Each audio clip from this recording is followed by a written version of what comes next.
Hello everyone, I am Kapil Bharadwaj, Geography and Environment Faculty with Study IQ welcomes all of you to the platform of Study IQ. आज का जो session रहने वाला है उसमें हम chapter 8 part 2 of this book we will be discussing. आपको पता है पार्ट 1 मैंने पहले से ही आपके साथ डिस्कस किया है। पार्ट 2 के अंदर हमारा टॉपिक क्या रहने वाला है, तो चलिए आप अपनी बुक को ओपन करेंगे and you will come to page number 94 that is of chapter 8। हाँ, तो पेज नंबर 94 पे यू विल सी कि नेचर ऑफ विंड हमारे पास एक टॉपिक है। ठीक है, हमारा टॉपिक ऑफ डिस्कशन जो है वो है nature of wind. So we will be talking about nature of wind. आज हम नेचर ऑफ विंड के बारे में डिस्कस करेंगे।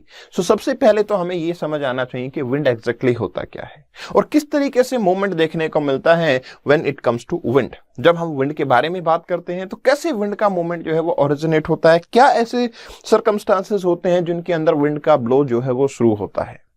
तो देखिए, जब भी हम विंड की बात करते हैं सबसे पहले क्या आता है हमारे पास, सबसे पहले हमें यह समझ आता है कि विंड के मूवमेंट के लिए जो रिस्पॉन्सिबिलिटी है वो होती है आपके प्रेशर चेंज की। मतलब चेंज इन प्रेशर जो है वो रिस्पॉन्सिबल होता है, change in pressure is responsible, जिसकी वजह से आपका क्या होता है, विंड ओरिजिनेट होता है। चेंज इन प्रेशर रिस्पॉन्सिबल होता है जिसकी वजह से आपका विंड जो है वो ओरिजिनेट होता है।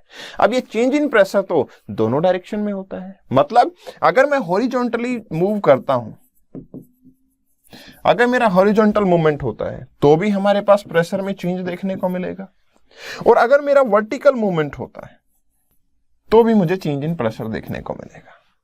तो क्या विंड की जब हम बात करते हैं तो दोनों से विंड कोरिलेट करती है। मतलब हॉरिजॉन्टल मूवमेंट अगर होगा तो भी विंड कहलाएगी और अगर वर्टिकल मूवमेंट होगा तो भी विंड कहलाएगी?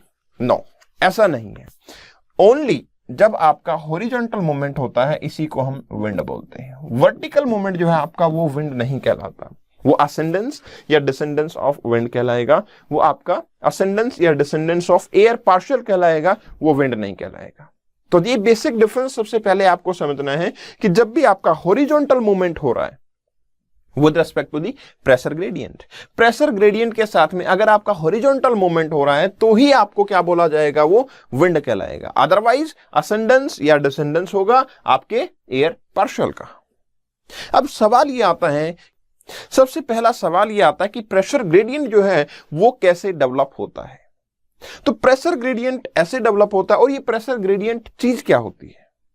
सो प्रेशर ग्रेडियंट की जब मैं बात करता हूं तो मेरे पास दो वर्ड हैं, एक तो प्रेशर है, दूसरा ग्रेडियंट वर्ड है। पहले हम समझेंगे कि ये ग्रेडियंट वर्ड क्या है। जब मैं ग्रेडियंट वर्ड की बात करता हूं तो कोई भी ऐसी चीज जो डिस्टेंस के साथ चेंज होती है, कोई भी ऐसी चीज जो कि क्या होगी, चेंज विद डिस्टेंस, वो क्या कहलाएगी आपका, वो ग्रेडियंट कहलाएगी। और अगर प्रेशर चेंज होता है विद डिस्टेंस तो वो प्रेशर ग्रेडियंट कहलाएगा। इसलिए आप अर्थ के सरफेस पे जब मूव ऑन करते हो तो यू विल फाउंड कि डिफरेंट प्लेसेस पे मेरे पास डिफरेंट लेवल का प्रेशर होता है। और किस तरीके से डिफरेंट प्लेसेस पे डिफरेंट लेवल का प्रेशर होता है ये देखिए। हमने देखा था कि इंसुलेशन जो सन से आता है वो डिफरेंट होता है, जिसकी वजह से मेरे पास प्रीवियस सेशन में मैंने बताया था कि इक्वेटोरियल लो प्रेशर बेल्ट बनता है, similarly polar high pressure belt बनता है। कुछ डायनामिक रीजन की वजह से मेरे पास सब ट्रॉपिकल हाई प्रेशर बेल्ट भी बनता है। तो आपको यहां से ये समझ आ रहा है नहीं आ रहा कि यहां पे किसी प्लेस पे लो प्रेशर है, कहीं पे हाई प्रेशर है, किसी अदर प्लेस पे जो कि सब पोलर लो प्रेशर है वो लो प्रेशर भी डेवलप करता है। इसका मतलब क्या हुआ, अगर मैं डिस्टेंस के थ्रू मूव करूंगा तो यस प्रेशर चेंज हो रहा है। सम प्लेसेस लो प्रेशर पे हैं, कुछ प्लेसेस हाई प्रेशर पे हैं, और ये तो नेचुरल है, ये तो यूनिवर्सल लॉ है कि जब भी आपका हाई प्रेशर और लो प्रेशर होगा तो कोई भी चीज फ्लो करेगी वो हाई प्रेशर से लो प्रेशर तक फ्लो करेगी। तो क्यों ना यहां पे आपके एयर पार्शियल का भी मूवमेंट होगा, और हॉरिजॉन्टल एयर पार्शियल का मूवमेंट ही क्या कहलाएगा, आपका विंड मूवमेंट कहलाएगा। सो हाई प्रेशर से लो प्रेशर तक आपका मूवमेंट होगा। ये अलग चीज है कि स्ट्रेट फॉरवर्ड मैंने बोला हाई प्रेशर से लो प्रेशर तक विंड का मूवमेंट होगा, बट इन बिटवीन काफी सारे फोर्सेस प्रैक्टिकली आते हैं जो आपके विंड मूवमेंट को इन्फ्लुएंस करेंगे, राइट। बिटवीन काफी सारे ऐसे पार्टिकल्स, ऐसी चीजें आएंगी जो कि आपके विंड मूवमेंट को अफेक्ट करेंगी, और विंड मूवमेंट को अफेक्ट करेंगी तो मैं स्ट्रेट फॉरवर्ड एक लाइन ड्रॉ करके ये नहीं कह सकता कि ये डायरेक्शन है विंड के मूवमेंट की। नो, काफी सारे फैक्टर होंगे तो डायरेक्शन भी मल्टीपल होंगी। अब डायरेक्शन ऑफ विंड को अगर मुझे मेजर करना है तो मेरे पास एक इंस्ट्रूमेंट होना चाहिए, एनोमीटर। इस इंस्ट्रूमेंट से मैं मेजर करूंगा विंड के बारे में, जो भी मुझे नॉलेज चाहिए वो मैं इस इंस्ट्रूमेंट से मेजर करूंगा। अब सवाल ये आता है कि ऐसे कौन से फोर्सेस हैं जो आपके विंड मूवमेंट को अफेक्ट करते हैं। फर्स्ट ऑफ ऑल हमने समझा कि वर्टिकल मूवमेंट एयर पार्शियल का वो विंड मूवमेंट नहीं कहलाता, हॉरिजॉन्टल मूवमेंट ही विंड मूवमेंट कहलाएगा, राइट? क्या वर्टिकल मूवमेंट रियल में होता भी है? बिल्कुल होता है। वर्टिकल मूवमेंट आपको भी पता है, अर्लियर मैंने आपको प्रीवियस लेक्चर में बताया था कि जब भी आप बात करते हो अपवर्ड मोशन की, हाई एल्टीट्यूड की, तो प्रेशर डिक्रीज होता चला जाता है। तो इसका मतलब क्या हुआ, अर्थ की ग्रेविटेशनल फोर्स की वजह से क्या होता है, हाई प्रेशर आपके ग्राउंड के पास होता है, लो प्रेशर आपके हाई एल्टीट्यूड पे होता है। तो मुना प्रेशर डिफरेंस तो यहां भी हुआ ना, high pressure on one side, low pressure दूसरी साइड पे है, तो प्रेशर तो डिफरेंस यहां भी है। अगर यहां है तो हाई प्रेशर से क्या लो प्रेशर तक मूवमेंट नहीं होना चाहिए? बिल्कुल होना चाहिए।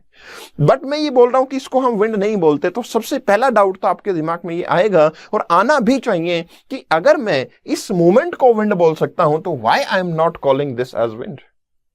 सबसे पहली चीज, एक्चुअली ये जो हॉरिजॉन्टल मूवमेंट है ये बहुत ज्यादा होता है, मतलब काफी लार्ज वॉल्यूम में एयर पार्शियल हॉरिजॉन्टली मूव करते हैं। किसके कंपैरिजन में? वर्टिकल मूवमेंट के।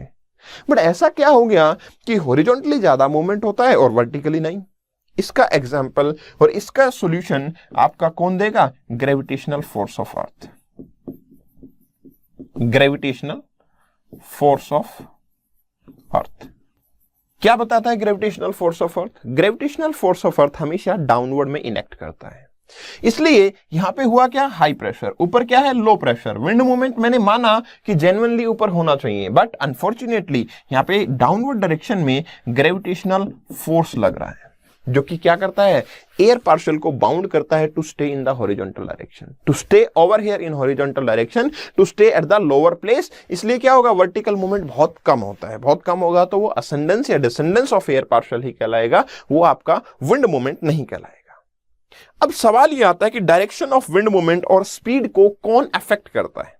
अगर मैं डायरेक्शन ऑफ विंड मूवमेंट की बात करूं या फिर स्पीड की, क्योंकि हमने देखा विंड मूवमेंट हो तो रहा है, बट मैंने प्रैक्टिकली बताया कि ये तो मैंने एक हाइपोथेटिकल एग्जांपल दिया कि हाई प्रेशर से लो प्रेशर तक मूवमेंट हुआ, बट यहां पे काफी सारे ऐसे फैक्टर्स हैं जो और ज्यादा इन्वॉल्व होते हैं और वो ये डिसाइड करते हैं कि आपके विंड की पहली तो डायरेक्शन क्या होगी और विंड की स्पीड क्या होगी। क्योंकि हर एक प्लेस पे यू विल फाउंड कि विंड की स्पीड सेम नहीं होती। इवन आप अपने आप को कंपेयर कर सकते हैं। अगर मैं इंडिया की बात करूं तो with respect to India, summer में विंड स्पीड ज्यादा होती है, विंटर में विंड स्पीड स्लो होती है। तो ये जो डिफरेंस है ये कहां से आया? कोई तो ऐसे एस्टेब्लिशमेंट होंगे जिनकी वजह से ये डिफरेंस क्रिएट हो रहा होगा। 3 फैक्टर मेरे पास आते हैं जो कि आपके विंड मूवमेंट को अफेक्ट करते हैं। वो क्या क्या है आपका? सबसे पहला तो प्रेशर ग्रेडियंट ही आता है। सबसे पहला फैक्टर तो प्रेशर ग्रेडियंट ही आता है।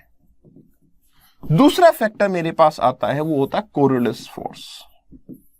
अब हम समझेंगे कि ये है क्या, बट ये क्या है आपका कोरियोलिस फोर्स जो है वो एक दूसरा फैक्टर है जो आपके क्या करता है, विंड के मूवमेंट को अफेक्ट करता है। और तीसरी चीज जो इंपॉर्टेंट है वो क्या है आपका, फ्रिक्शन भी आपके विंड मूवमेंट को अफेक्ट करता है। और ये बहुत इंपॉर्टेंट फैक्टर है, फ्रिक्शन अपने आप में काफी इंपॉर्टेंट फैक्टर है।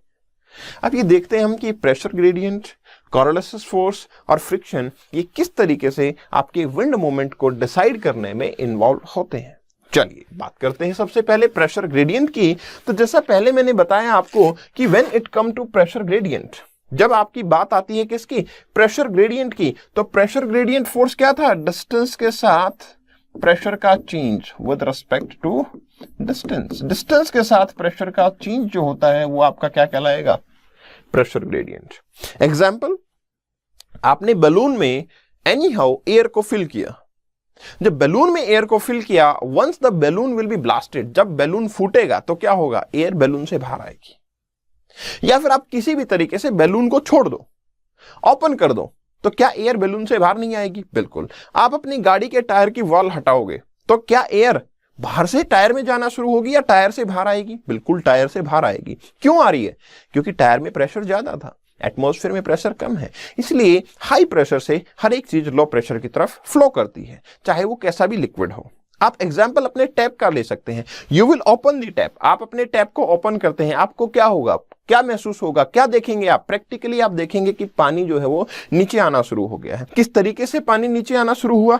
पानी का नीचे आने का मतलब सिंपल था कि पानी इसी तरीके से नीचे आया जैसे ही आपने टैप को ऑन किया, क्योंकि हाई प्रेशर ऊपर था, नीचे की तरफ लो प्रेशर हुआ और वाटर ने नीचे की तरफ मूव करना शुरू कर दिया। तो प्रेशर ग्रेडियंट फोर्स यही होता है कि जब भी मेरे पास इक्वेटर पार्ट पे ज्यादा सनलाइट हुई तो ये लो प्रेशर डेवलप हुआ, जब दूसरे पार्ट में मेरे पास सनलाइट कम है तो ये हाई प्रेशर डेवलप हुआ। तो विंड जो है जेन्युइनली क्या होना चाहिए, हाई प्रेशर से लो प्रेशर की तरफ फ्लो करना चाहिए। बट यू नो कि एक सिंगल फोर्स तो है नहीं, काफी सारे फोर्सेस हैं जो अपने आप में इन्वॉल्वमेंट रखते हैं, जिसकी वजह से सिर्फ इस डायरेक्शन को हम एप्रोप्रिएट माने ये गलत होगा।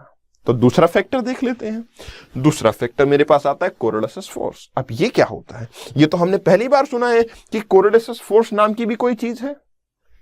देखिए, एक एग्जांपल मैं देता हूं पहले आपको, उससे आप समझेंगे कि कोरोलिसिस फोर्स क्या है। लेट्स से आप एक बस में बैठे हैं और आपके पास एक लेज का पैकेट है, बड़ा अच्छा सफर चल रहा है और आपने वो लेज का पैकेट खत्म किया। अब आप क्या करेंगे? क्योंकि हम स्वच्छ भारत अभियान को बहुत ज्यादा नहीं मानते हैं, इसलिए हम उस पैकेट को सड़क पे डाल देंगे। बट चलो ठीक है, आपने डाला, वो तो एक अलग चीज है। बट आप डालने के बाद क्या ऑब्जर्व करेंगे? आप ऑब्जर्व करेंगे कि वो स्ट्रेट फॉरवर्ड नीचे ना जाके पैकेट पीछे की तरफ गिरा है। क्यों गिरा? ऐसा क्यों हुआ? ऐसा इसलिए हुआ क्योंकि आप जिस बस में बैठे थे वो मूविंग थी, और मूविंग चीज से अगर कोई भी चीज बाहर फेंकी जाएगी या किसी भी तरीके का with respect to the moving thing motion होगा तो वो क्या करेगा? वो उसकी डायरेक्शन को अफेक्ट करेगा। अगर बस खड़ी होती और आप पैकेट डालते तो वो सीधा नीचे जाके गिरता, लेकिन अब बस चल रही थी तो पैकेट क्या है, सीधा जाके नहीं गिरेगा। यही होता है कोरोलिसिस फोर्स भी। मतलब अर्थ भी तो रोटेट कर रही है। अर्थ क्या कर रही है? रोटेट कर रही है। और अगर अर्थ रोटेट कर रही है तो ये चीज अगर सीधे आना चाहती है तो भी क्या ये स्ट्रेट फॉरवर्ड सीधा जा पाएगी? बिल्कुल नहीं। आप देखिए कैसे होगा, और ये बहुत अच्छा डायग्राम आपको यहां दिखाया हुआ है। इसके अंदर एक डायग्राम दिखाया हुआ है बुक के अंदर, वो मैं आपको दिखाता हूं।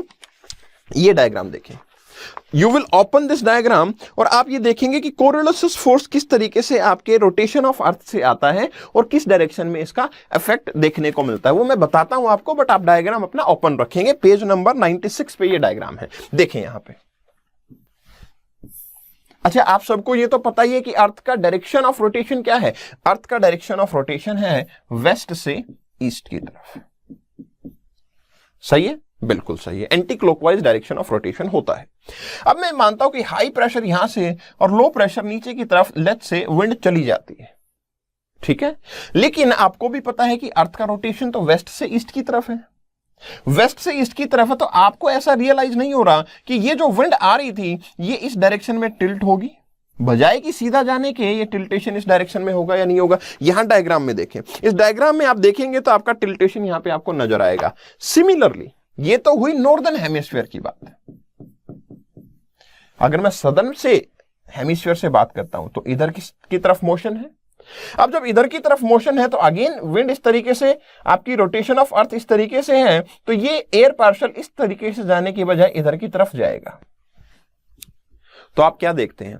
आपने ये देखा कि अब मैं ऐसे खड़ा हो जाता हूं, ये मेरे पास जो नॉर्दर्न हेमिस्फीयर है उसकी डाउनवर्ड डायरेक्शन थी, तो ये मेरी डायरेक्शन है। टिल्टेशन किस डायरेक्शन में हुआ है? मेरे राइट हैंड की तरफ। टिल्टेशन किधर हुआ है? मेरे राइट हैंड की तरफ। इसलिए नॉर्दर्न हेमिस्फीयर में कोरोलिसिस फोर्स राइटवर्ड एक्ट करता है, राइट हैंड की तरफ एक्ट करेगा। कोरोलिसिस फोर्स क्या करेगा? नॉर्दर्न हेमिस्फीयर में राइटवर्ड एक्ट करेगा, राइट हैंड की तरफ आपके एयर पार्शल को टिल्ट करने की कोशिश करेगा, आपके विंड की डायरेक्शन को चेंज करेगा। दूसरी चीज, जब मैं सदर्न हेमिस्फीयर में आता हूं तो आप सदर्न हेमिस्फीयर में इधर डायरेक्शन है तो ये डायरेक्शन हो गई, और टिल्टेशन कहां हुआ है? इस डायरेक्शन में, इस बुक की तरफ हुआ है, तो मतलब क्या हुआ? Leftward direction. तो आपका सदर्न हेमिस्फीयर जब होगा तो आपका कोरोलिसिस फोर्स किधर होगा? लेफ्टवर्ड एक्ट करेगा। जब आपका सदर्न हेमिस्फीयर होगा तो कोरोलिसिस फोर्स लेफ्टवर्ड एक्ट करेगा। जब आपका नॉर्दर्न हेमिस्फीयर होगा तो कोरोलिसिस फोर्स राइटवर्ड एक्ट करेगा। इट इज वेरी सिंपल, बहुत अच्छे से समझ आ गया होगा मैं उम्मीद करता हूं। लेकिन अगर आप एग्जाम में भूल गए तो क्या होगा? तो आप करना ये कि आप अपने आप को बहुत ही इंटेलिजेंट अज्यूम करो, बिकॉज आप लोग हो, क्योंकि आप मेरे साथ जुड़े हुए हो। दूसरी चीज, अब जब आप इंटेलिजेंट हो तो आप जो भी बोलोगे वो ठीक ही तो होगा ना। आप सोच समझ के बोलोगे, और जो बोलोगे वो होगा ठीक। तो मतलब हम रह रहे हैं नॉर्दर्न हेमिस्फीयर में, और जो हम बोलते हैं वो क्या होता है, वो होता है राइट। जो हम बोलेंगे वो होता है राइट। इसलिए नॉर्दर्न हेमिस्फीयर में जो कोरोलिसिस फोर्स आएगा वो राइट वर्ड एक्ट करेगा, और सदर्न हेमिस्फीयर में जो कोरोलिसिस फोर्स आएगा तो डायरेक्शन क्या बची, लेफ्ट, तो ऑटोमेटिकली लेफ्ट होगा। हाँ, एक इंपॉर्टेंट चीज आप कोरोलिसिस फोर्स के बारे में याद रखेंगे। कोरोलिसिस फोर्स जो है वो आपका कुछ प्रॉपर्टीज पोजेस करता है। क्या प्रॉपर्टी पोजेस करता है? सबसे पहली प्रॉपर्टी, ये हमेशा परपेंडिकुलर इनेक्ट करेगा, मतलब विंड के डायरेक्शन के परपेंडिकुलर ही कोरोलिसिस फोर्स लगेगा। अब एक चीज आती है यहां से निकल के, जब भी कोई फोर्स परपेंडिकुलर एक्ट करता है उस केस में वो फोर्स सिर्फ और सिर्फ डायरेक्शन को चेंज कर सकता है, स्पीड को चेंज नहीं करता। समझ गए? जब भी कोई फोर्स आपके परपेंडिकुलर लगता है तो वो सिर्फ और सिर्फ क्या करता है, डायरेक्शन को चेंज करता है, वो कभी भी स्पीड को चेंज नहीं करता। देखिए, अगर मान लो ये बुक है, इस बुक को मैं अपवर्ड डायरेक्शन में मूव ऑन करवाता हूं, इसके राइटवर्ड डायरेक्शन से कोई फोर्स लगता है तो आपको लग रहा है ना, इसकी सिर्फ डायरेक्शन को ही चेंज कर पा रहा है, ये इसके मूवमेंट की स्पीड को चेंज नहीं कर पा रहा।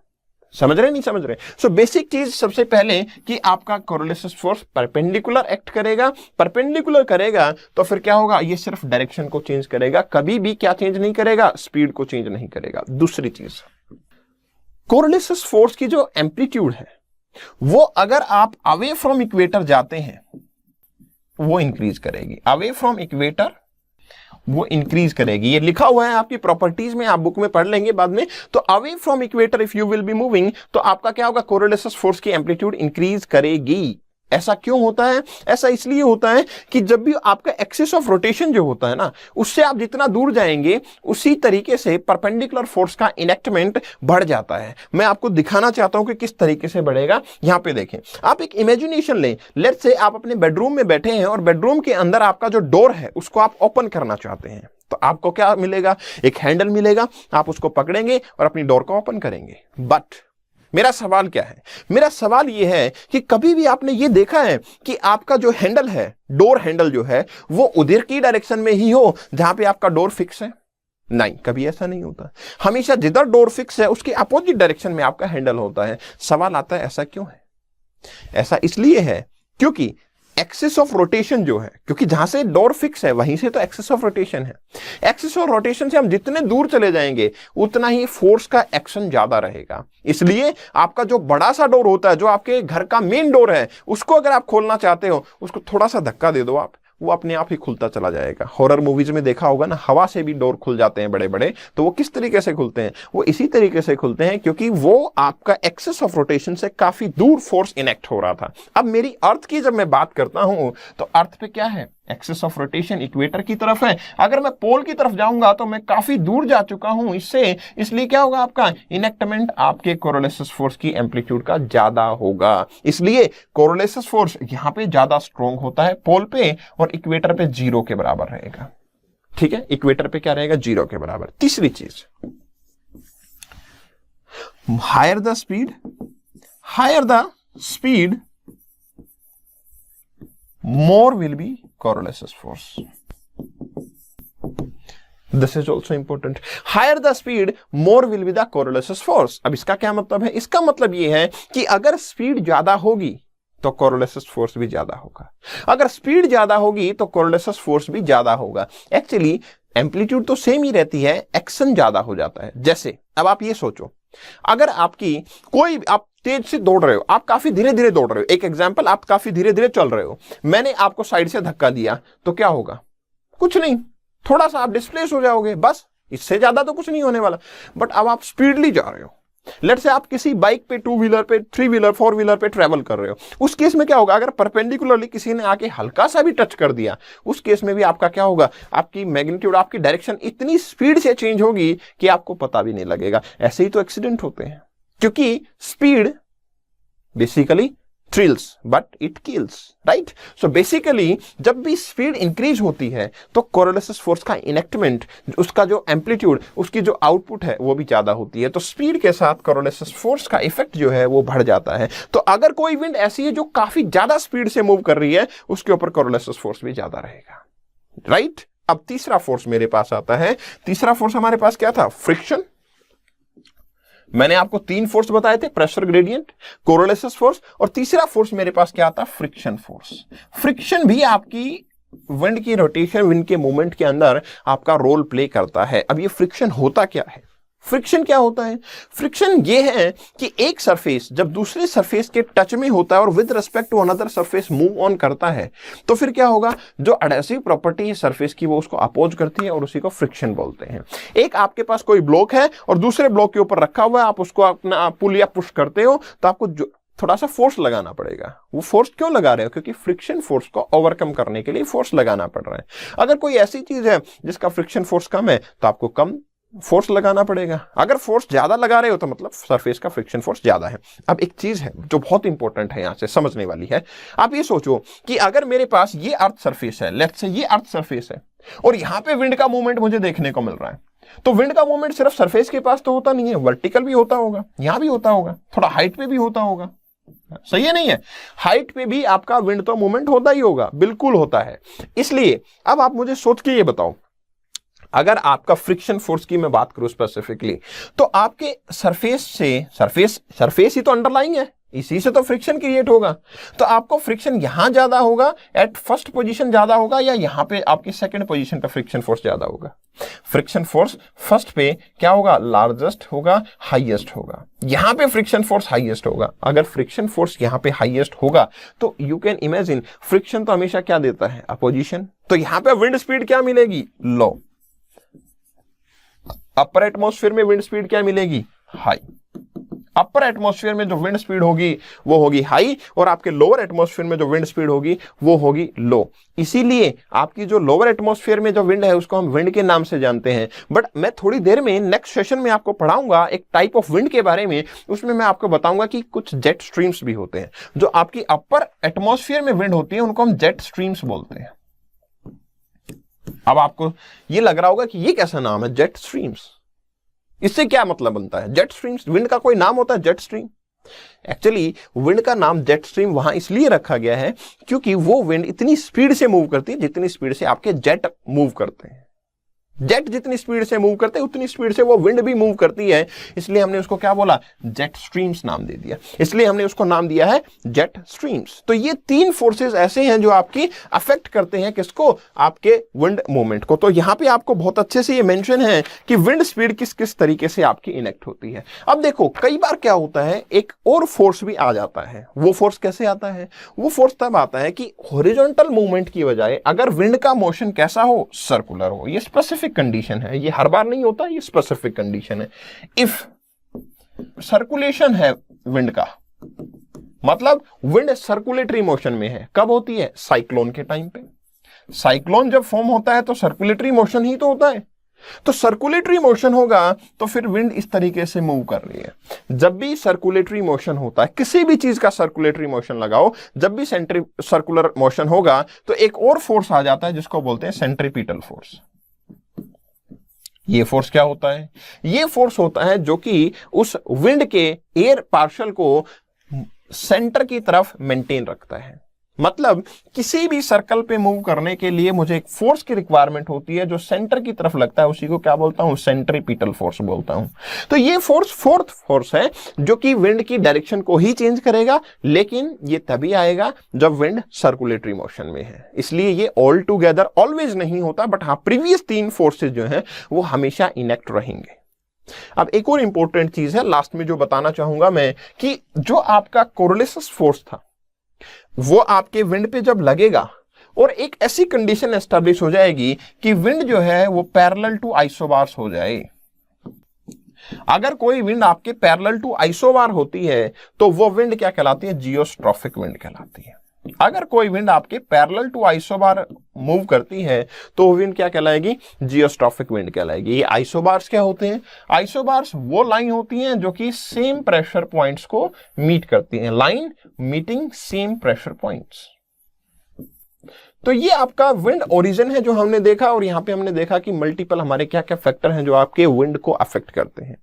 नेक्स्ट सेशन में फिर से मिलेंगे और उस सेशन में सबसे इंपॉर्टेंट चीज जो डिस्कस करेंगे वो होगा आपका टाइप्स ऑफ विंड। वहां हम बात करेंगे कि कितने डिफरेंट टाइप के विंड्स जो है वो एग्जिस्ट करते हैं। Okay guys, thank you very much, stay blessed, stay healthy, thanks a lot.